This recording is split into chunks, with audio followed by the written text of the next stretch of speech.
So this is the last video. I hope I can do 5 minutes exact, but I'll have different cutting times so I can introduce the new question. The first question, of course, is that whether I agree or not with the author's view on the great privacy giveaway. And I definitely agree to the fact that most of us share our data without even noticing it. For example, there was this one time that I was looking for a insurance, and then of course I had to put all my data and all these things, and I was just looking for a quote, and what ended up happening was that all of my data and all my information went to other insurances and went to other people, and even my phone number. And so I was receiving these calls and all these things that are in a way very annoying. And so this I think is one of the issues that we have in here, and that's why I agree with the author that we have to protect our privacy, our data. We have the fundamental duty and moral obligation to pursue a right balance between when is it too much to when we're sharing the data and what kind of data you have to ask for somebody. Because in the past, we could just go without giving all this much data and get a quote, for instance, for an insurance company or anything else, right? So yeah, I completely agree with the author's point. So for question two, I believe that self-disclosure sometimes really have to be very thought of and very intimate, and mostly happen usually in the private area, and in a private setting. So if you are having some intimacy with somebody, hopefully it's in a private setting again. So what Congressman Weiner was doing is not really something that that is of the respect of the utilitarian thinking or Kantian or the ontological or the virtue ethics, because he's not looking for or he's not embracing his self duties or one's self duty to respect in a way the community at large, right? And if we think about it, who would want some very compromising pictures of somebody else in their phones, right?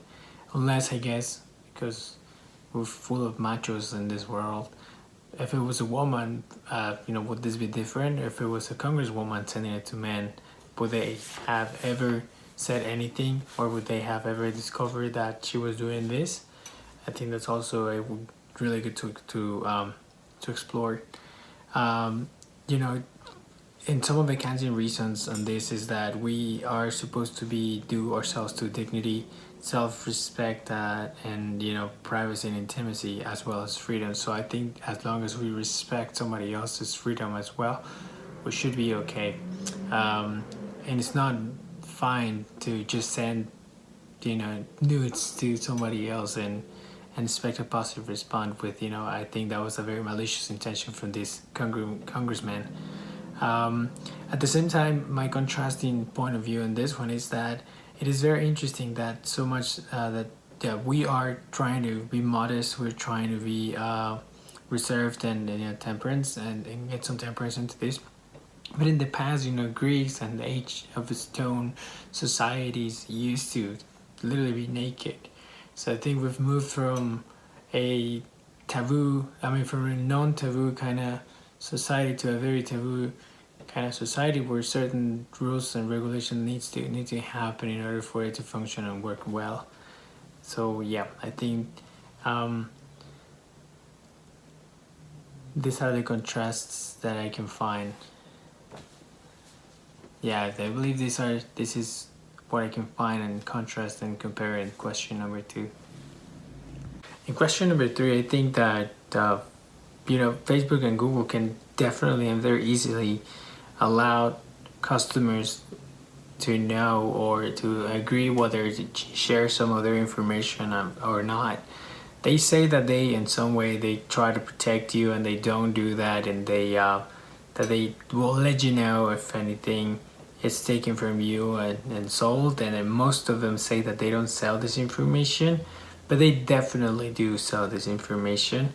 I think that it will be very fair to have these companies either offer you compensation for the information, because they're at the end of the day are profiting off of you, and in return you're using a free platform that, yes, is very helpful, but in today's society, you know, they're honestly profiting so much and they're super wealthy, and you know, we keep thinking that they're smart, that they're big guys, that they're like the new technology, that they're the tomorrow and the future because of all this advanced technology that they're developing.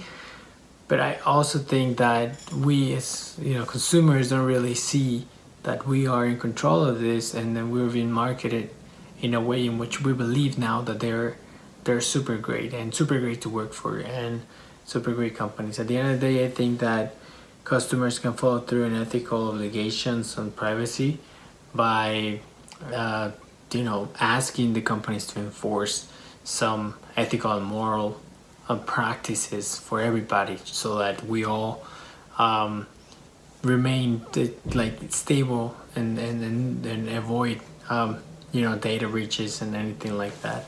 Final question. I don't really know if there's exact examples on my mind right now about individuals who have shown they know how to act in a moral imperative. I think that there's definitely a lot of famous people that don't really go into Facebook and share everything.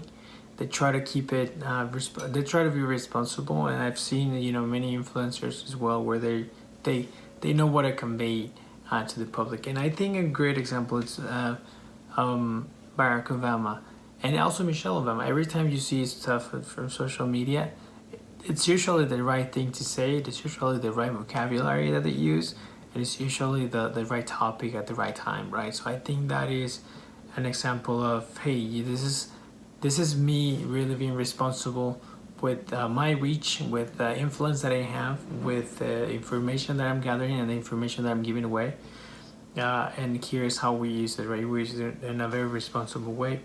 Whereas there's other, of course, other people that may do completely the opposite. As an example, I think I have done a pretty decent job on trying to stay away from social media as much as I can. I really believe that sometimes it's just really hard because it's really tempting. It's very addictive. But you know, after finding out how things work on, you know, in a machine learning class in China that I went with a UTEP program, I since then understood that, you know, this the power and reach of these things that's just crazy. You know, they can predict almost anything now according to what you do and what you don't do. So I like to be a outlier and not be in the system. There was one time when I went, you know, in China, we had this one weekend, and so I went to Shanghai with a couple of friends.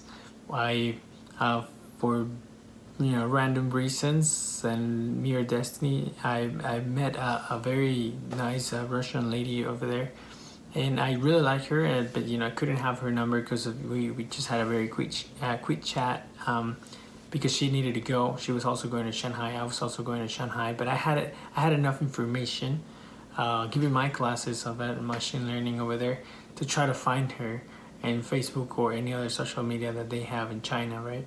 So all I needed was her first name, her last name, and I believe that she mentioned that she likes tea or something similar to that. So as soon as we part ways, you know, I got to the hotel to Shanghai. Next day in the morning, my friends were gone because they went to Disneyland Shanghai, and I decided to stay to explore the city.